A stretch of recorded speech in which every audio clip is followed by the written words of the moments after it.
Artificial intelligence. Is it this savior that can allow us humans to put our feet up whilst everything is taken care of?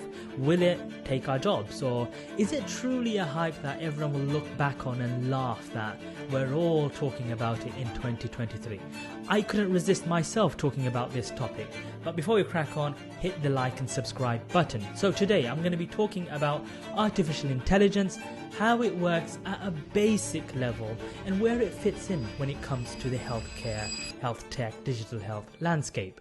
So let's first talk about intelligence.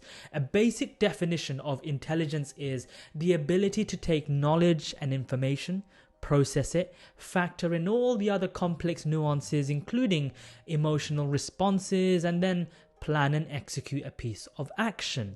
The 6 categories of intelligence usually involve the capability to learn, reason, solve problems, adapt, be creative, and think critically. We historically have never described computers as intelligent because it simply takes an input that we have instructed it to take and give us a planned output. Say you code something to take some data points and depict it as a bar chart. It will do just that. You can't ask it to remove suspicious anomalies or to highlight them. It will simply take the numbers and give you the chart that you instructed it to do. So what is artificial intelligence? Artificial intelligence is the ability of a machine to now simulate human intelligence. AI, just like us humans, can too take data, process it, and solve problems. AI is used across various products, from self-driving cars to virtual assistants to facial recognition, fraud detection, chatbots, and it goes on, and that list is growing day by day.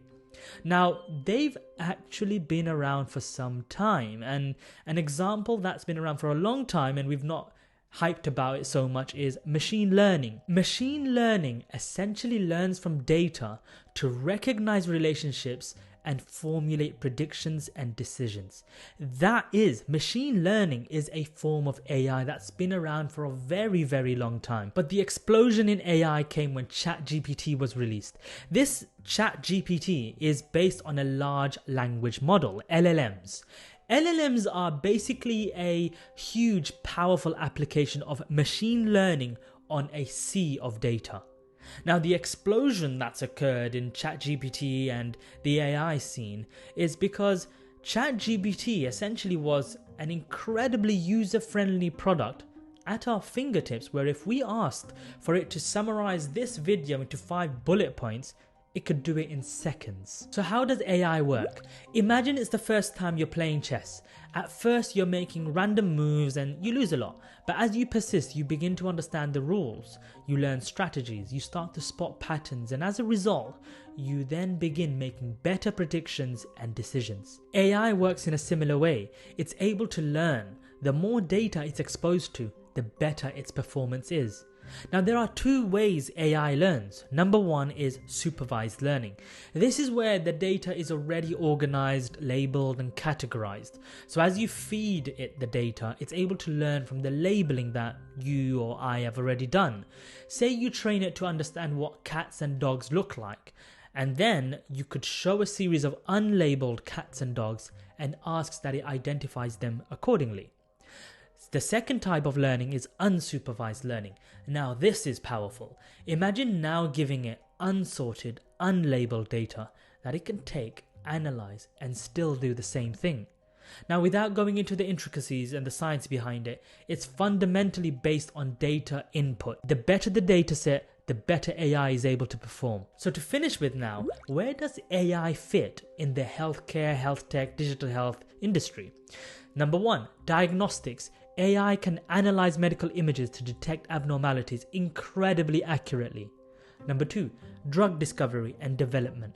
AI can analyze huge sets of molecular and clinical data to identify potential drug candidates. Number 3, personalized therapy. AI can assess genetic and clinical data to create a personalized treatment regimen.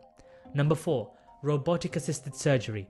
AI can support surgeons perform complex surgery with even greater precision and control, improving patient outcomes. Number 5. Administration, the bane of our lives as healthcare professionals. AI can take a lot of this burden away from us. I've listed 5, but I could go on forever. So there you have it, an overview and a very basic one in fact, going over artificial intelligence. I hope this was useful to you. Otherwise, I'll see you in the next video.